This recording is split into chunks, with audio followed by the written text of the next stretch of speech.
Welcome to Made for More Living. One small step for man. With Johnny Jennings. Kick the tires and light the fires, Big Daddy. The fastest and most exciting hour of news, events, and real estate in Northern California. And this is a fact that was proved. Online at madeformorerealty.com. Does everybody know what time it is? Get ready. Here we go. I was made for more.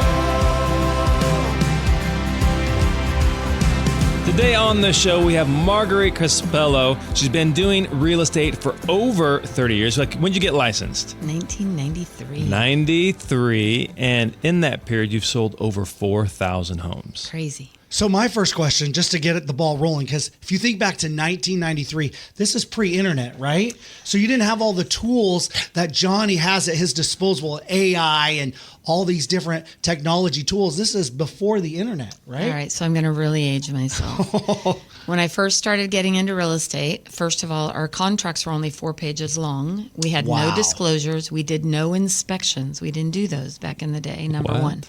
The MLS was not on the computer yet. So we actually met once a week at the local association with books, and we would bring, they look like a big phone book, and we would bring our flyers to spread to the agents to be able to have access to what was coming on the market.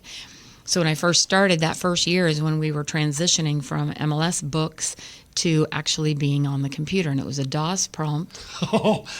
And we had the dot matrix printers. They're like, right? So we would print out the listings of what came on the market, and that's how I got started. And I ended up selling 18 houses in my first 6 months. I said, I think I like this real estate gig. Oh my gosh, that's really good. Yeah. How? So what do you attribute your success to out the gate? Yeah. Well, in all transparency, to back a little bit, my husband was in the mortgage business, and interest rates had dropped to an all-time low of 8%. And we thought they were never going to get any lower. And he said, well, why don't you get your license? Because I was in the bar business. I was a cocktail waitress. He says, why don't you get your real estate license and you can do refis? Because refi mania was in full effect in like 1993 and 94. So I got my real estate license. I started doing loans. I hated loans, so God bless the people who do the mortgages out there. That was not for me. And I now had a second baby. My son Jake was born in February of 95. So I literally had him in a baby carrier, and I went to work for an REO broker at the time who was trying to set up his first database program on a computer. And I kind of had figured out some computer skills, so I would go in and I'd help him like set this database up on the computer. And his phones would ring off the hook, and I'd be like, Luigi, do you want me to answer the phone? He's like, yeah, answer the phone. I'm like, okay. Well, Luigi, they want to see properties. He's like, well, go show them properties. I'm like, okay. Like, I didn't even know what to do. And so I went out and started showing homes. We didn't have cell phones back then, so I'd drive to the house. I'd drive back. I go, they want to write an offer. And he goes, well, write an offer. I was like, I didn't know how to write an offer. Thank God the contracts were only 4 pages long, because I had to read them as I wrote it and fill it in, right? Yeah. And that's really how it started. I would just answer his phones because he had all these signs in the yard because he was selling REOs. And I was getting a ton of calls. And back then they had the program HUD homes you could buy for $500 down. So I ended up, I thought I was smart because I was young and stupid. And so I decided I'm going to go open my own brokerage. I'm not going to do this. So I went and opened my own brokerage. What year was that? 96, January of 96. Wow, so 93 you got licensed. 96 you're opening your own brokerage. Yeah, not the smartest thing on the planet. But I opened my own brokerage, and I started learning about direct response marketing, which we've talked a little bit about. And I started creating these flyers that said, free list of HUD homes, $500 down. And back then we would have to, the list would get faxed to us every 3 weeks. I would take fax every 3 weeks. Every 3 weeks, I would cut and paste it create a little flyer for myself, create a flyer that said $500 down, HUD home. And I started getting people showing up at my office every 3 weeks to get the lists. And I would pass them out to, open houses and things like that. And I'd say, hey, the list comes out every 3 weeks. If you want access to this free list, come to my office or we'll mail it to you.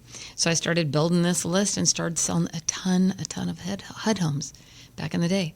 Wow. And how did you come up with that idea? The whole flyer, the list, all that? So I right after I opened my brokerage, I got invited to a workshop, and it was by referral only with Joe Stump back in the day. And we would go there, and we would go to these weekend like retreats, and we would learn about marketing, how to market, right? And we had talked a little bit of it yesterday about Dean Jackson. Dean Jackson had a internet marketing weekend, and the internet was like just kind of a new thing, right? It's like chat or AI right now. It's like AI right now, and we're like, oh, this is amazing. And we had, we're just figuring out landing pages and squeeze pages and all this kind of stuff. And I created a website at that time called Placer County MLS. So everybody thought my page was the MLS. I ended up getting in a little tiff with MLS, but I won. But the fact is people thought it was my MLS. So they would sign up on there to get access to listings, and we would send them listings and these HUD reports. And my second year with my company, I sold 120 homes. Holy moly. Yeah, it was Those are big numbers now, insane. let alone in the 90s. It was pretty crazy. It was insane. The good news back then is we didn't have all the stuff we have to do now, in real estate transactions. But the bottom line is that I was getting people lining up at my door to get these lists. And then a big part of what I learned with by referral only was the importance of making sure that you're getting a referral. You're taking great care of your clients, of course, and getting referrals out of them. So that's how I just started stacking it. And, they still sell HUD homes. There aren't as many. A HUD home is effectively a home that has been taken back by the Department of HUD. So it's like a foreclosure. And they're very motivated. You can go to HUDhomestore.com and check them out, but you have to have an agent help you with it.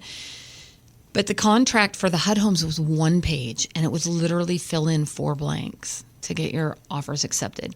But agents didn't want to think, oh, it's too complicated, HUD, and those houses are like agents would all poo-poo it all day long. I'm really? Like, okay. I was selling HUD homes left and right. It was literally a 1-page contract. And what's funny is to this day, HUD Home uses the exact same contract. It's a 1-page contract. Hey, if it's not broken, right? It's not broken. Yeah. So, and we used to have a key, an official HUD key that you had to get access to. And it wasn't our super, computerized keys that we have now. So very, very different. I mean, to be honest, though, the process in a lot of ways is still the same. You still need to help buyers and sellers get through the goal of buying and selling a home, right? Mm-hmm. But the structure of it was probably a bit simpler in some ways and more complicated in other ways. Yeah, it sounds simpler in the sense of the paperwork, the disclosures, the inspections, but a book like once a week going, that sounds just archaic. Archaic. I just get stressed out thinking only once a week I'll get an update, Or like when people talk about, phone books. I don't even know what a phone book is anymore, right? But it is archaic. And I mean, back then too, we had to go get the keys. So if I wanted to show one of your listings, I had to go to your office, get the key. Gracious. We would put people in our car and drive them around because they didn't have access to the list. Now consumers have access to so much information, which I think is great, right? Like they can search, and many of them are searching for months and years before they ever actually get an agent involved. They can look on Zillow and Realtor.com and all the IDX sites. But we didn't have that. We had the control, so to speak, of the list and the access to. And agents flipped out when that started changing, right? They didn't want to give up control. When Zillow became a thing? Or? This was long before Zillow. No, when the searches, when the internet came about and people could actually search online to find homes. Up till that point, you couldn't search online. You either saw a sign in the yard or you had an agent who had access to the list of homes that were available. We didn't have the internet. Yeah. So that's a good question. Here's my next question, though. So that's 1993. Like, you've been doing this a long time, many different cycles. Like, how does the market now, what are you seeing in today's market versus, 2006, 1993, those types of markets? Well, the process for consumers is dramatically different, right? They have so much more access to information. But I think the difference now, too, is because they have so much access to information, they're so overwhelmed and they don't even know what to do or where to go or how to handle things. And so I believe that the value of a really good, experienced, knowledgeable agent is worth its weight in gold now at this point, right?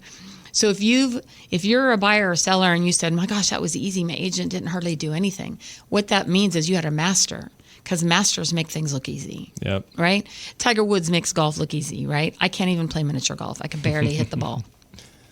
But he makes it look easy. Masters make things look easy. And there's so much that we do behind the scenes now that a consumer never even sees. They never even see. There's so much negotiating and conversations and figuring things out and solving problems and doing stuff behind the scenes that they never see. Yep. And if they saw it, they would flip out, right? So it's become more of, our job has become much more about managing fear and managing the process about what's going on. We don't really need to go find them houses anymore, right? Like back then, that was our job, to find them a house. Now we don't really need to find them houses. Now we need to help navigate through the overwhelming mountains of paperwork and information and disclosures, and which is good. You know, information is power, but you also have to understand what that actually means and how it impacts you, or if it impacts you and your situation at all. I was talking to somebody yesterday and I'm like, the funniest thing I think is, if you hit the lotto tomorrow and got like $20 million, would you go to your buddy Billy Bob, who just got his securities license, and have him invest your money? Oh, that's a good question. Not likely. No. So then why do you choose real estate agents who don't necessarily have the knowledge, experience, and background, and then you're concerned about what you might spend in the form of commissions or a fee paid to that agent?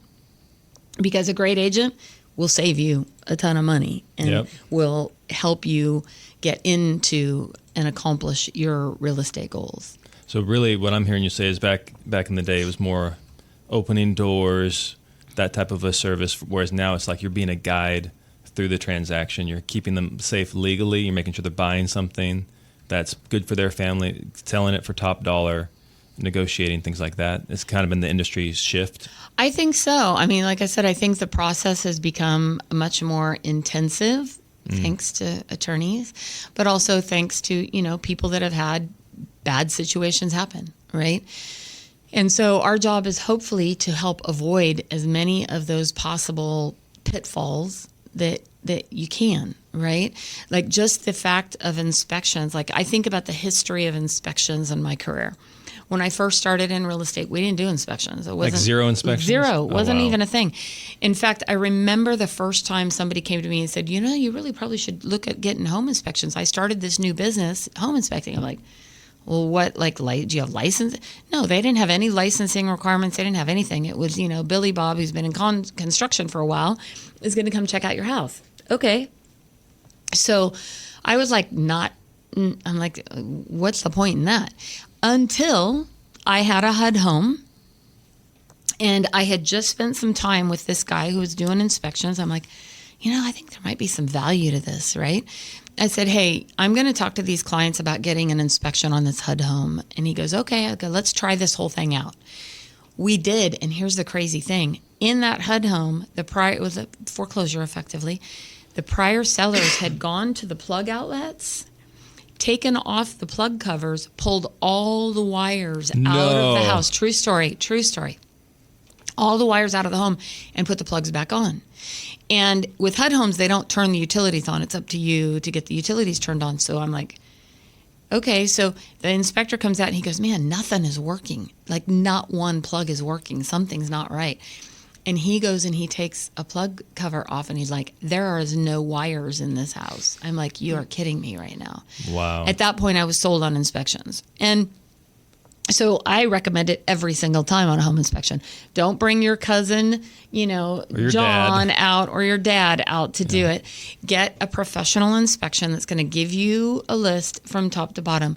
Now there's even more inspections that are going on, right? Now we have solar inspections. Now, you know, another one that came up from a client, I'd never even heard of it or thought about it. She goes, hey, I want to get a sewer scope. And I was like, what? She goes, yeah, you know, somebody was telling me that they had an issue with their house because technically the seller is only responsible for the sewer from the house to the street. And then the city is responsible at the street. Well, if you look in a lot of these older neighborhoods where they got these big trees in the front yard, right? Yep. Sure enough, she spent $99 at the time. I think it's like $200 now. $99, got a sewer scope, and the entire sewer line had collapsed and was filled with roots. Oh my gosh. $10,000 to replace it. Best money she spent. And I said from then on, I recommend it on almost every home now. I mean, the newer ones, not so much. But if you're buying in an older established neighborhood, all day long, get a sewer scope. Yeah. So what are some common inspections that you typically recommend? So home inspection for sure. And get good, reputable. Now they have licenses and certifications. They didn't used to have all that. Now they have all the licenses and certifications. Get somebody good that's been doing it a while and knowledgeable to do a complete home inspection top to bottom. Get any additional inspections that he might recommend as a result of that report. But roof report is a good one. A roof inspection is a good one. A pest inspection, which is effectively looking for wood destroying organisms and pests, dry rot, Termites. Beetles, termites, things like that. Cheap inspection, worth its money in gold. Yep. Now I'm recommending sewer scopes. If it has a pool, I recommend a pool inspection. If you're on country property, I'm doing a whole series right now on social media about country property. Well inspection, septic inspection, get those. And the newest one now is solar inspection. And I'm actually doing Tuesday Tune-Up today with Aaron Clark from Rockland Solar. He's not affiliated with any solar company, so he comes out and he actually will inspect your solar system, review your solar contract to see what the guarantees are.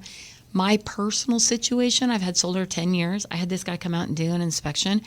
He goes, yeah, you have about 10 panels that are not even connected. Oh, I'm my like, gosh. You've got to be kidding me. And he goes, and you have a guarantee in your contract that says your solar system needs to be producing a certain amount of power, right? Come to find out it was falling short by, I don't know, something. I'm actually in the process of getting a rebate back from my solar company to the tune of over $5,000. Wow. Because I've had my system for 10 years. So, but I mean, with the cost of PG&E and the cost of electricity. And do you still have the big EV vehicle? I don't. My Hummer, yeah. No, Yeah. GM bought it back on the lemon law. But I don't. But the fact is I have 88 solar panels on my house. And I have a big house. But I was getting a true-up bill to $9,000 a year. It was insanity. I'm like, something is wrong. Yeah. And PG&E's like, oh, you got to talk to Solar. And Tesla's like, oh, you got to talk to PG&E. It was like this battle back and forth. Yeah. So I had this guy come out and inspect my solar. And he is amazing.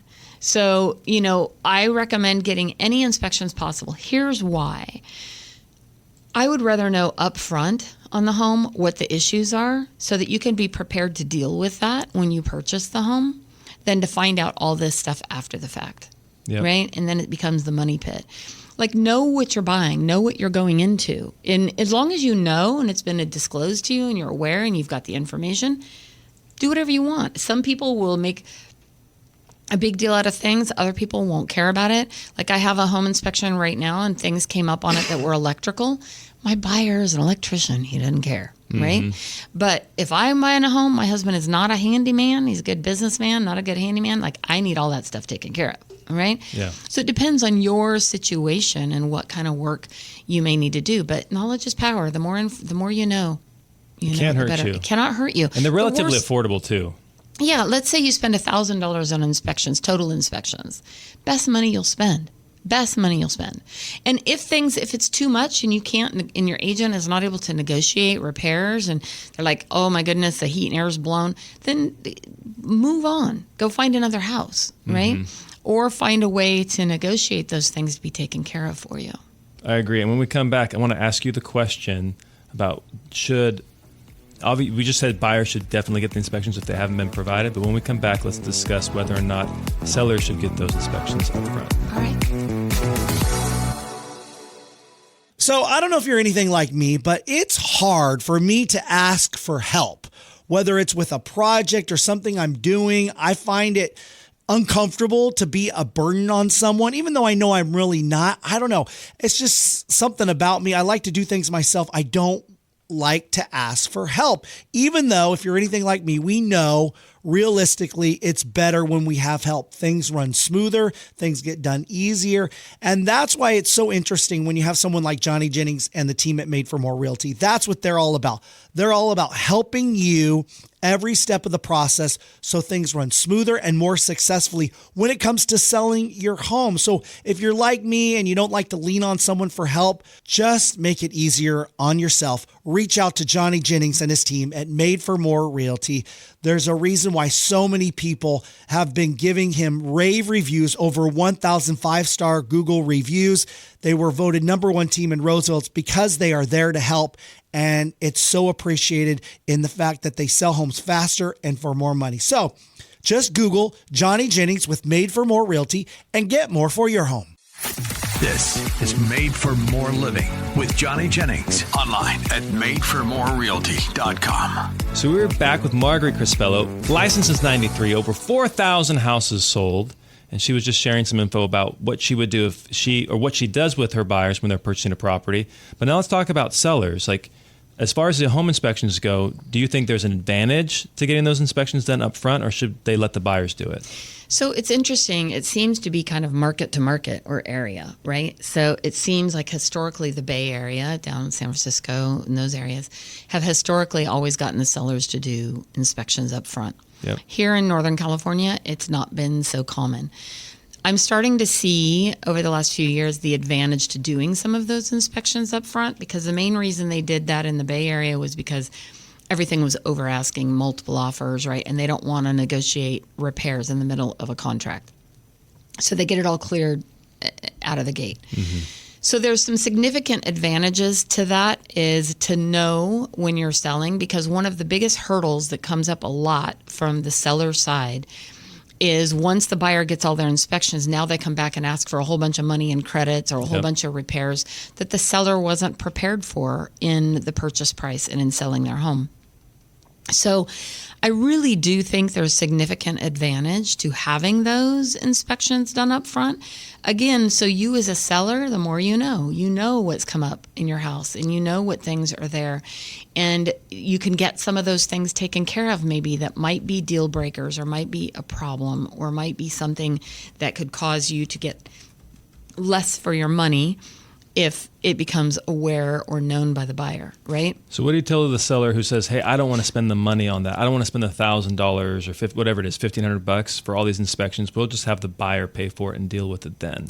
What I would say is be prepared for the fact that the buyer is likely going to come back and ask for potentially several $1,000s in inspections or information as a result of the inspections that they do. Would you rather find that out later, or would you rather know that ahead of time? Mm-hmm. Because if you know it ahead of time, you can negotiate that as part of your initial negotiating, or you can get those things taken care of. Maybe your uncle is an electrician and he can take care of all the electrical items so that you're not having to come up with $2,000, $3,000, $4,000, $5,000 in the middle of a transaction. Because the hard part is when you first sell your home, you have an idea of how much money you're going to get. Mm-hmm. And they've already spent it. Yep. They've already gone and bought another house. They've already gone and paid off their bills. They've bought a new car. Whatever they've done with it, they've done with it. But now here we are halfway in the middle of the transaction, and you're getting sideswiped with this cost and expense. I mean, this happened recently on a transaction where they did get the home inspection done, but they didn't want to get all the other inspections done. There was a pool inspection, a solar, a bunch of stuff. The buyers in the middle of the deal came back and asked for $80,000 in repairs. Oh my gosh, 80 grand. Am I familiar with this house? Okay. Yeah. And so the seller was flaming mad, right? Extremely pissed. And I get it. I understand. Because they're saying my house is perfect. There's not $80,000. There's not $80,000 worth of work. I said, I totally get that.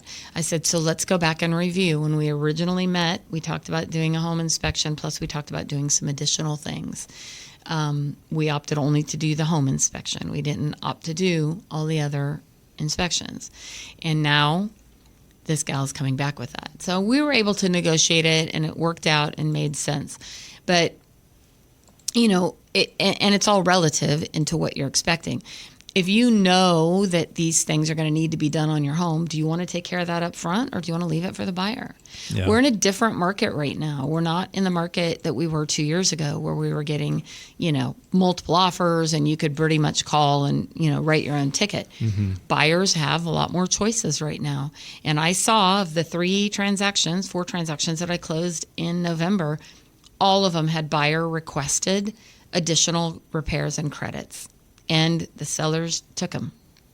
They didn't negotiate, or they negotiated, yes. Okay. But every single one of them had them. Like none of them were able to say, no, we're doing nothing, buy it or no. That didn't work out. They were going to walk. especially if they're health or safety. Like if buyer 1 wants health or safety things handled, buyer 2 is going to want the same issues resolved or credit. Well, the truth is if you get all these inspections done on your home and the buyer walks, you still have to disclose those to the next buyer. Yep. So you're going to have to resolve them one way or another, right? Correct. And ideally, buyers want homes that are done and fixed and taken care of. They don't want to walk in to a hot mess, and they don't want to walk into the unknowns. Mm-hmm. That's the biggest thing. It's not the knowns, it's the unknowns. It's, it looks like there's a leak in the shower, and then you find out the entire shower has to be ripped out, right? And all the tile redone, and now you have a $10,000 or $15,000 expense versus a few $100 fix. And it's a 2-bedroom or bathroom house, and now everybody's sharing one bathroom while the one it's a huge mess. It could have been avoided. Yeah, and it's expensive to get work done right now. It's hard to get contractors out there. Like I wouldn't want to deal with any of that right now in the current environment. And buyers just don't want to deal with it. And a lot of buyers that are buying homes right now, it's taking everything they have to buy the home. Yes. So they don't have a whole lot of extra resources to do all these necessary improvements. It's one thing if it just needs, carpet and paint or floor, some cosmetic stuff. It's another thing if it's like things you got to rip out tile and redo plumbing and redo electrical and. Yeah, and what you were saying too, though, is that buyers have more options now. So, they do. So if you're not willing to make those repairs, then there might be a seller who is. And so as we look into 2026, what are you telling your buyers? Like, what are some things they should absolutely not do heading into this if they're looking to buy? Well, I think that buyers right now are getting a little bit too stressed out about rates and all these different things. And the bottom line is, rarely do you ever lose in real estate unless life forces you to sell. Okay? So I would encourage people to buy. Like when I bought my first home at $83,000, I thought it was so expensive we could barely afford it. And then when we moved into our next home that we live in now, and I remember getting cardboard boxes and putting them in the corner and covering them with tablecloths because I couldn't afford furniture. So get into something that you're comfortable with and you can afford. The only way you'll lose is if life forces you to sell. Death, divorce, job loss, things like that. Mm-hmm. Otherwise, if the market goes down, you ride it out until, as long as you're comfortable with the payment. So I would encourage people to still get out there and buy something that you're comfortable with, that you can afford. Is it going to be your dream house? No, but none of us started there. My first little house was 900 square feet, and wow. It was a disaster zone. I remember, doing all this little stuff to paint. Now I live in the home that I love, but I also lived there for 28 years before I could afford to remodel it, Mm-hmm. So get something. You get a place to start, knowing that the average homeowner lives in their home 5 to 7 years. Okay. And that might be stretching out a little bit more now. Maybe you'll live there a little longer, but get into something, because I guarantee you rents are going to continue to rise. Yep. Prices. And you can't control the rent, but you can control your mortgage payment, right? And people get caught up on the interest rates. I bought my first house at 10%. I was happy to get it. And you can always pay extra. Go online and go to a little amortization calculator and say, if I pay an extra $100 a month, how can I reduce my interest rate on my home? You're not going to reduce the actual rate, but you're going to reduce the amount of interest you pay on your home. Correct. So, you know what? Get into something. Get into something that you're comfortable with. We've been hearing nonstop every single year since I began in real estate, the market's going to crash next year. The market's going to crash next year. The market's going to crash next year. Eventually they're right, but very rarely. They really haven't even been right yet. Really? I think all the people who said that they knew the market was going to crash in 2008, they're lying. They didn't know. 2020 hindsight, they're telling the truth. Oh, yeah, I knew it was going to crash. Well, you know now after the fact, but you didn't know ahead of time, right? So even if the market crashes, as long as the payment is comfortable for you, you're going to have a place to live. As long as you can continue to make the mortgage payment. You'll only lose if you have to sell it. Yeah. It's the only time you lose. So that's your advice to buyers is buy. If you're on the fence, just buy the property. Again, make sure the payment's comfortable, and then just hold on and wait it out. Yeah, don't push the limit. Buy what is comfortable. It might not be your dream home. Yeah. Might need a few little updates or upgrades that you can do as you are able to save money. Live below your means if at all possible, right? Maybe cut back on Starbucks or going out to dinner. Those are things that you can do. You can afford to buy a home. Just sit down and get with a reputable lender, go through some different payment scenarios, and get into a home that you can afford. Don't try to keep up with the Joneses. It's not going to be your dream home, but get into something that you can live with, and that can be a move-up home to get you to your eventual goal of your dream home. That first home is the launching pad. Got it. And so if somebody's looking to sell a property, what's the biggest mistake you're seeing sellers make right now? Overpricing it. Oh, I love this. Yeah. Overpricing it. They think that because their house has ceiling fans, it's worth $10,000 more. Or they think that, well, my buddy Billy Bob sold his house for X amount of dollars, and they don't really know the details, first of all, because their buddy Billy Bob is never telling the truth. He's not saying, I sold it for $500,000, but I also gave a $10,000 seller credit, or things like that. They don't say his house is 300 square feet smaller than yours. Like, go to an agent and legitimately look. Don't even trust Zillow, right? Yeah. You can go to Zillow to get yourself a range, but then sit down with a knowledgeable, experienced agent and go through the comparables to determine and listen to them. Because I can tell you that every home that I have sold in the last year where they overpriced it, the home sat and sat and sat and sat on the market. And then by the time you come to reality, to the price that we originally told you, it's already gone beyond that. Yeah, it's dropped below. It's dropped below. So you're chasing the market down. So you're better off pricing your home under a little bit with the hope that you'll at least get an offer right away and get it sold. But what is that time on market costing you? In one particular client, it cost them $75,000. Had they listened to me in the beginning, they would have gotten the price that we talked about. Instead, they waited 9 months, pulled the house off the market, spent $30,000 in repairs, had to put it back on the market lower than I had told them about before, and it finally sold. So for people who are saying, I don't want to give the house away, that's what I'm constantly hearing. I don't want to give the house away. So value is what a buyer is willing to pay. So you don't want to give your home away, but you also, I look at it this way. You have a car that you want to sell. Let's say it's a Honda Accord, and Kelley Blue Book says your Honda Accord's worth $10,000. Can you sell that Honda Accord for $15,000? Not likely. Now, if you price that Honda Accord maybe at $8,000, guess what? You might get 2 or 3 people who are interested in buying it, which might hopefully drive the price up a little bit. But the truth is your car will sit there for how long when it's overpriced? Forever until it drops to the Forever price. until it's overpriced. And my question to you would be, if you saw a Honda Accord for $15,000 that was worth $10,000, would you buy it? No. People are all dreaming of these Bay Area buyers who they think are stupid, that have plenty of cash and are going to come up and just write you a check for whatever. You just name your number, I'll write it, right? That market is not here. And the reality is Bay Area buyers are no different. They're smart. They're going to look and see what the value is. They're looking at lots of homes out there. So price your home competitively. Another option is to go to all the online sites. Go to Realtor.com, go to Zillow, go to Homes.com. Look and see what all of them say. And you're going to see a discrepancy in what they say. Then sit down and have your agent pull up the actual comparables. Because one thing that people don't realize about Zillow, if you actually go look at the comparables that Zillow gives you, they can be up to a year old. Up to 1 year old. Yeah, that's was the market history. different a year ago?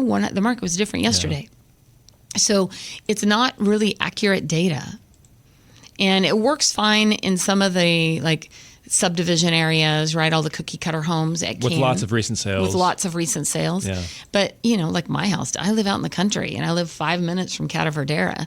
So they always pull from the golf course and I don't live on the golf course. Mm-hmm. So my values are not at all what they say. Correct. So, honestly, real estate agents, especially one with experience who's been doing this, that you could have a in-depth and research the agent, check them out. Don't just go with somebody who just got their license. And no disrespect to the new ones. We all learned at some point. But the truth is, do you want to be the learning experience for them? Or do you want somebody who's going to really, and listen to what they say. They say, oh, well, you're just trying to sell my home. Well, yes, I'm trying to sell your home. Well, you make more money if it sells more. I make money when it sells. I only get paid on results. Yep. I don't make money for dreamers. I only get paid on results, which means if I don't accomplish the goal of helping you get your home sold, I don't get paid. All the time, the money, the energy, the resources that I've put into your home, out the window. Correct. So I am motivated to make sure that your home is going to sell at a good price and sell because I also want the referrals from you. That's a good point. It's the most important thing. Because a lot of times sellers they express concern. Hey, I don't want to give the home away. I don't want to underprice the home and have left money on the table. It feels like maybe you're just in this for a quick sale. Like I'm just a number to you. But how you approach it is, well, I want to earn not only this sale, but I want to get referrals from you. I want to do such a good job that you feel compelled to tell your friends and family members about me. And that totally changes the perspective. And you genuinely cannot undersell a home unless you sell it off market. Yep. Okay. So if you put a home on the market and it's priced low, people are going to see it and you're going to get multiple offers in most situations, which is going to drive it to market value, what buyers are willing to pay. The only time that really works is if it's sold off market. Like if an agent comes to you and says, oh, I have a buddy, Bob, he says he'll pay cash for it. And, you're not going to get the total amount, but, it's a quick sale. And we get in that situation. Yeah, I think you're leaving money on the table. Mm-hmm. And that's where one of the companies out there is trying to promote off market listings, not promoting them. I'm not a believer of that. I believe even if your house, there are certain situations, family situations, things like that. But for the most part, put your home on the market, expose it to as many people as possible. Because there are 4 things that sell a home: price, condition, location, and marketing, period. So the condition is the condition which you can improve and make it to look the best it can. The location is the location. If it backs up to railroad tracks or freeway, you're going to get less for your house than if it sits on a lake or, has views. Mm-hmm. So condition, location, marketing means what we're going to do to market your home. Now homes are marketed on millions of websites all over the world. So if it's in the MLS, it's getting syndicated all over the world. And you want to have an agent who's good at marketing. The last one is price. If those 3 things are not selling your home, it's price. Your home is not priced right. And that's where you're going to need to drop the price to get it to a place that people are going to be willing to look at it. I think, is it Pat Hyben? Is that an old name, Coach? Mm-hmm. So I learned from him years ago. He's like, price and condition. So either we improve the condition or we adjust the price. So you can do these things, remodel the kitchen, the bathrooms, put in a pool.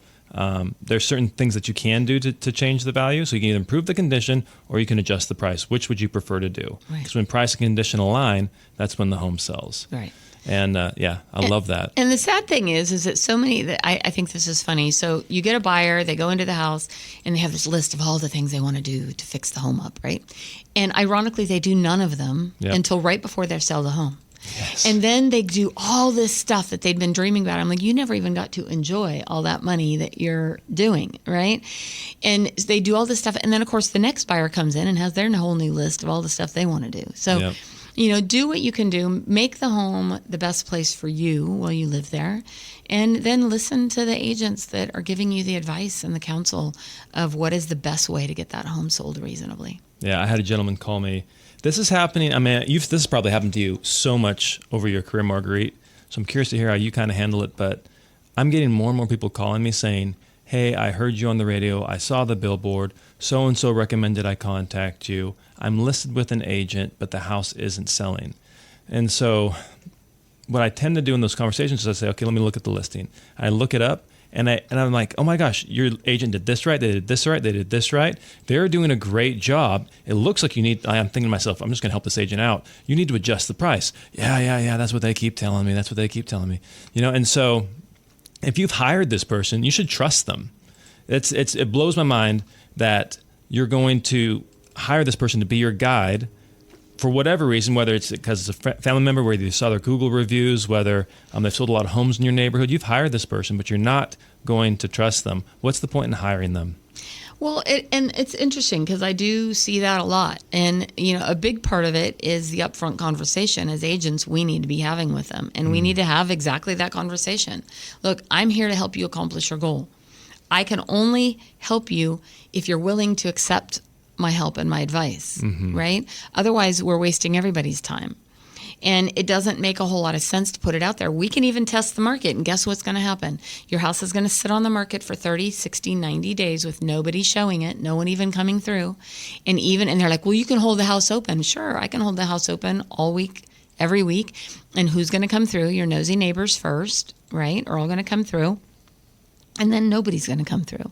Or people are going to come through curious and go, oh, yeah, it's overpriced. Oh, yeah, the house down the street just sold for this. Or, so honestly, price, I know that people would love to get more. They would love to get what was happening 2 years ago in the market. But that train has passed, right? And what's it keeping you from doing is the bigger question. Because if you're holding off on selling your home for the price that it's be, that means you're also not getting the home that you want. You're also making mortgage payments on a home that you don't want to be in, right? When you could have sold that home and maybe you end up getting the home that you want to buy for less as well. So it's a wash, right? That's a great point. Those are things to think about. So for people who are selling their homes right now, it's the winter season. I'm sure there's a lot of fear and uncertainty. Hey, should my home be on the market? Is this the best time to list a house? Is this appropriate? What would you say to those homeowners? I will tell you my exact scenario that just happened this last weekend. I took buyers out who they just got married a few weeks ago. They were going to wait till spring, but they're seeing all these homes on the market right now. We went out this last weekend, looked at 9 homes. At the end of the day, 3 of those were already pending sale. Wow. Because there's not a whole lot on the market. Yeah. We ended up writing an offer on one, already had another offer on it, got in a multiple offer situation. That one didn't work out. Went to another one, had been on the market. It was a holiday weekend, so the agent was like, I don't know if we're going to get much traction. Called him yesterday. He goes, we've gotten 3 offers. So keep in mind that the people who are selling in December are serious. The people who are looking in December are serious. Like, they're not looky-loos. They're ready to move. They're ready to get something. These people want to close by the end of the year. We're trying to do a 21-day escrow. Yep. So I don't think my December has historically always been one of my busiest months for some reason. July, I think most closings in July and December. Yeah, it's kind of crazy. And so if you're serious about selling your home, right now there's not as much inventory, which means you got a lot more eyes that are able to look at your home than putting it on the market in March. Motivated eyes. Motivated eyes. Yep. 100%. Wonderful. Well, Marguerite, I've got to have you back on the show. This was not long enough. Thank you so much for coming on the show. Absolutely. This has been fun. Thank you so much for having me. Welcome. So you've heard us mention numerous times about how the team at Made for More Realty, Johnny Jennings, have over 1,000 5-star Google reviews. Well, we thought we'd take a moment and read a couple of them. This is from Ashley. She said she had a wonderful experience working with Haley, who's part of the Made for More team. She was incredibly patient, always available, and truly guided us through every step of the process. Even when unexpected issues came up, her professionalism and care made what could have been a stressful experience feel smooth and supported. We're so grateful for her help and couldn't recommend her more highly. Again, that was Ashley talking about Haley, who's part of the team at Made for More Realty. This one's from Jake. Working with Johnny Jennings was nothing but a great experience. Johnny is a professional who places an emphasis on educating clients on all aspects of the process of purchasing a home. I'd highly recommend working with him, and I'd also encourage following him on social media just for the sake of learning. Again, that was from Jake, just one of the many 5-star Google reviews that you can go check out yourself. Just Google Johnny Jennings with Made for More Realty. This one's from Paul. He says about Johnny Jennings and the team at Made for More Realty. He's very knowledgeable and patient with all of my questions. Overall, I had a pleasant experience working with him and would recommend him to other people. That, again, is just some of the over 1,000 five-star Google reviews, which you can find just by Googling Johnny Jennings and Made for More Realty. So just because it's winter here in Sacramento, it's the holidays, doesn't mean you need to go into hibernation when it comes to selling your home. You can sell your home by the new year with the help of Johnny Jennings and his team at Made for More Realty. In fact, they guarantee to give you at least 3 cash offers on your home in as-is condition. No repairs, no open houses, no staging. Simple, easy, fast. Get the most money for your home in the fastest amount of time. Go check out those reviews and just Google Johnny Jennings with Made for More Realty and get more for your home. This is Made for More Living with Johnny Jennings. Online at madeformorerealty.com.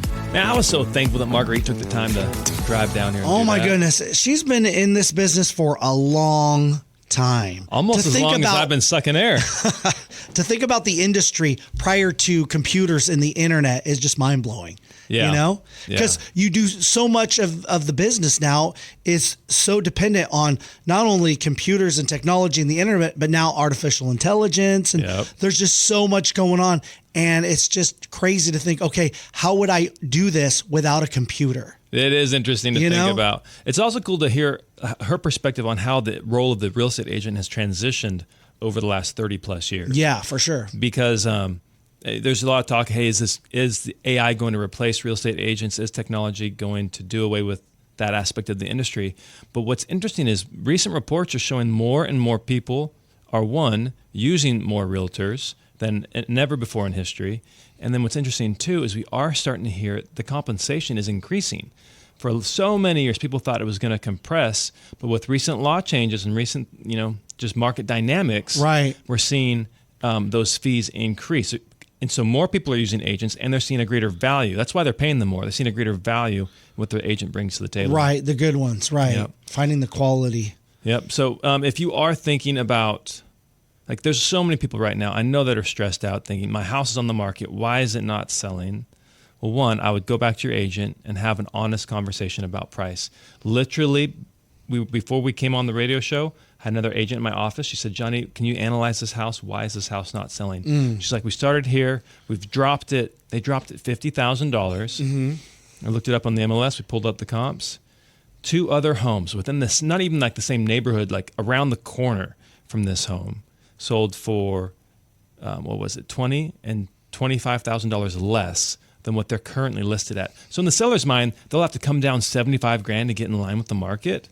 But really, they haven't lost anything. They haven't taken any money out of their pockets and like had to shell out that $75,000. Yeah. They're just now coming in line to where the market is. So if your house is sitting on the market, like Marguerite said, if it's based on the condition, the location, the marketing, well, then all you really have left is price.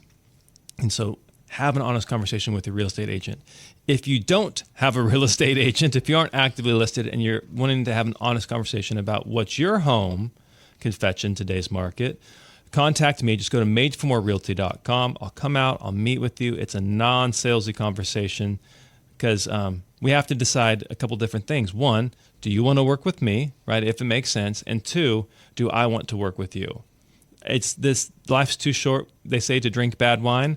Life is too short to work with people who aren't, a good fit for each other. Yeah, makes sense. And so we'll have that honest conversation. And when I for come some out. folks, they don't want to, and we talk about this all the time, especially in your commercials, that if there's homeowners who maybe they're retired or maybe they have a family member who's not feeling well and they don't want to do staging and open houses and, all of that stuff. And maybe there's some repairs that need to be done and they just want something simple and easy. You have a program for that as well. Yep, we can certainly help you with all of that. Yeah. So it just depends on how little or how much you want to be involved. Some people are more hands-on. They want to be out there swinging the hammer. They want to be doing all the upgrades and updating. Again, I just want to set set the tone, you don't have to do those Right. repairs, right? If And you there's want to, it's crazy how many people I talk to who think that way. The home has to be perfect in order for me to sell it. And so they get overwhelmed and they get Yep. stressed out and they get paralyzed and they don't do anything. They say, well, and they just keep putting it off when they could, they just need the facts. Yep. Just have us out. We'll have an honest conversation about what to do, what not to do, what's going to make you the most amount of money. It kills me when I go out and people say, hey, I did this, this, and this. And so the home's worth a whole lot more now, right? And I'm like, no. Do you realize we buried our puppy in the backyard? That in itself is worth an incredible amount of money, right? It's yeah. What is it? There's so much emotion into their home. They sweat and blood into that. And so they think there's some kind of real financial value to that to someone who's going to buy it. And there's not. So I wasn't even going to talk about this, but this is a really good point. If you are doing maintenance or repairs on the property, that is just maintaining the value. Right. So, for example, there was this house we had listed for a while in Rockland. They had done zero maintenance, zero repairs over the 30 years they lived there. But they still wanted market value. The roof was shot, the siding was shot, the foundation was on a subfloor. It needed significant repairs. So they saved the money. The money, didn't go out in terms of repairs. They saved the money by not making those repairs. But the bill always comes due. So now when you sell the house, just because you didn't make the repairs, and you were fine with that, the next buyer is probably going to want those repairs made. So you've already saved the money. You're going to have to adjust your pricing accordingly. Now, if you're making the repairs as you go along, you're treading water. Okay, so you're not necessarily getting ahead. I replaced the AC. The AC went out last summer. Okay, that's a maintenance item. That's not improving the condition of the home. Right. Most buyers, if not all of them, want a working AC. They want a working furnace. They want a hot water heater. You didn't increase it by the cost of the hot water heater. Now, where you start getting into making improvements to the home, this isn't maintenance. This isn't fixing a leany fence, right? That's where you start increasing the value of the property. So, hey, we remodeled the kitchen. We remodeled the bathrooms. Right. The flooring was bad. Now we put in upgraded flooring. It didn't have RV parking. Now it does. These are things that are improving the home's value, not just maintaining the home's value. So when you're thinking about what you're going to do to the property, look at it through those lenses. Is it maintaining the home's value or is it improving it? Right. A new roof is not going to increase your home's value by $30,000. It might cost you $30,000, but it's not going to improve the value by $30,000. Homes need roofs. Right. Makes sense? So if you're curious, if you want to know what to focus on, what not to focus on, go to madeformorerealty.com and we would be honored to come out and meet with you in person.